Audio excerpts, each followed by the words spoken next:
جمعية الدعوة والإرشاد وتوعية الجاليات بمحافظة بدر.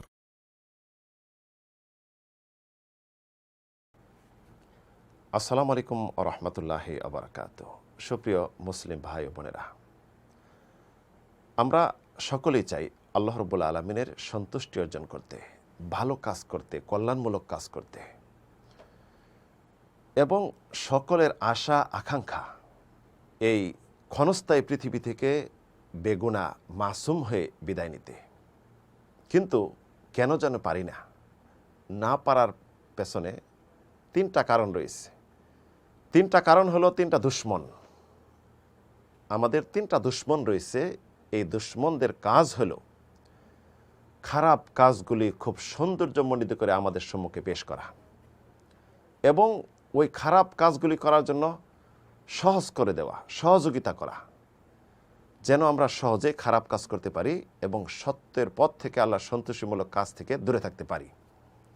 এই তিনটি দুশ্মন কিন্তু আমরা দেখতে পারি না, দেখার মতো নয়। তার মাঝে একটি হলো শয়তান, মানুষের বাহিরে থাকে, চির দুশ্মন। আল্লাহ রাব্বুল আলামিন যখন আদম আলাইহিস সালামকে মাটি দিয়ে সৃষ্টি করলেন, সৃষ্টি করার পর রূহ দিলেন, তখন নির্দেশ দেওয়া হলো ফেরেশতাদেরকে আদম আলাইহিস সালামকে সিজদা করতে।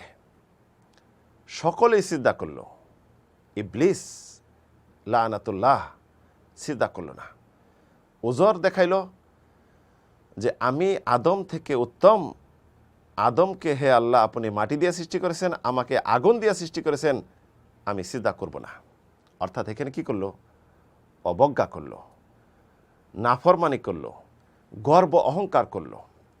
আল্লাহ রাব্বুল আলামিন তখন তাকে প্রদ্বষ্ট করে, লানতপ্রাপ্ত করে জান্নাত থেকে বিদায় দিলেন যে এই স্থানে তোমার জায়গা নেই, তুমি বের হয়ে চলে যাও, তুমি প্রদ্বষ্ট, লানতপ্রাপ্ত।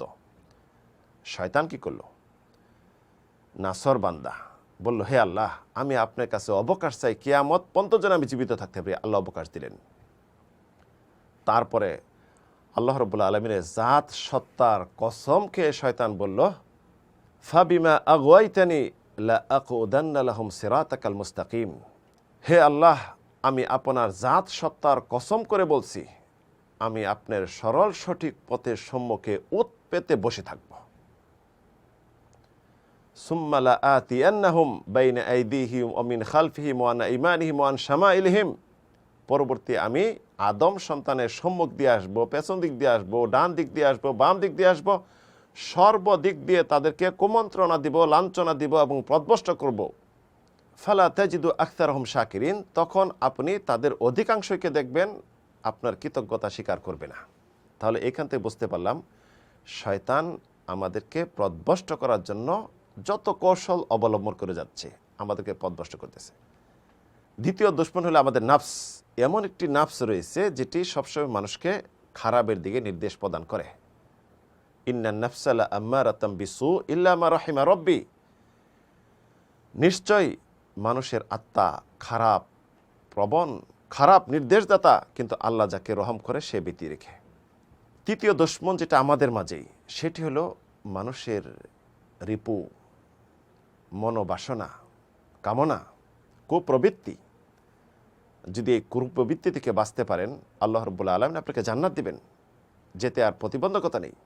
মহান রব্বুল আলামিন ইরশাদ করেন, ওয়া আম্মা মান খাফা মাকামা রাব্বিহি ওয়া নাহান নাফসা আনিল হাওয়া ফাইন্নাল জান্নাতা হিয়াল মাওয়া। যে ব্যক্তি আল্লাহ রাব্বুল আলামিনের সম্মুখে দণ্ডায়মান হতে ভয় করে, যে আল্লাহর কাছে দাঁড়াইতে হবে, এবং নিজের কুপ্রবৃত্তিকে দমন করে, ফাইন্নাল জান্নাতা হিয়াল মাওয়া, তার ঠিকানা হবে জান্নাত। অন্যত্র আল্লাহ রাব্বুল আলামিন ইরশাদ করেন, ওয়ালিমান খাফা মাকামা রাব্বিহি জান্নাতান। যে ব্যক্তি আল্লাহর সম্মুখে দণ্ডায়মান হতে ভয় পাবে, তার জন্য রয়েছে দুইটি জান্নাত। স্পষ্ট আমরা বুঝতে পারলাম যে আমাদের তিনটা দুশ্মন। একটি শয়তান, এটা বাহিরগত, আর ভিতরগত দুইটি। একটা হলো আমাদের যে আত্মা, মন, নাফস, যেটি সবসময় আমাদেরকে খারাপ দিকে নির্দেশ দেয়। আরেকটি হলো আমাদের কুপ্রবৃত্তি। এই তিনটি থেকে যদি আমরা মুক্ত হতে পারি, দূরে থাকতে পারি, তাহলে আমাদের জান্নাত যেতে, পাপ মুক্ত হতে আর কোনো বাধা নেই। এই তিনটি থেকে মুক্ত কিভাবে হবেন? মুক্ত হতে এ থেকে আল্লাহর কাছে পানা চাওয়া, সঠিকভাবে ইবাদত বন্দেগী আল্লাহর জন্যই করা, বেশি বেশি কোরআন তেলাওয়াত তাসবিহ করা এবং সকাল সন্ধ্যার পঠিতব্য জিকির বিশ্বনবী সাল্লাল্লাহু আলাইহি ওয়াসাল্লাম যে শিক্ষা দিয়েছেন সেই অনুযায়ী আমল করা।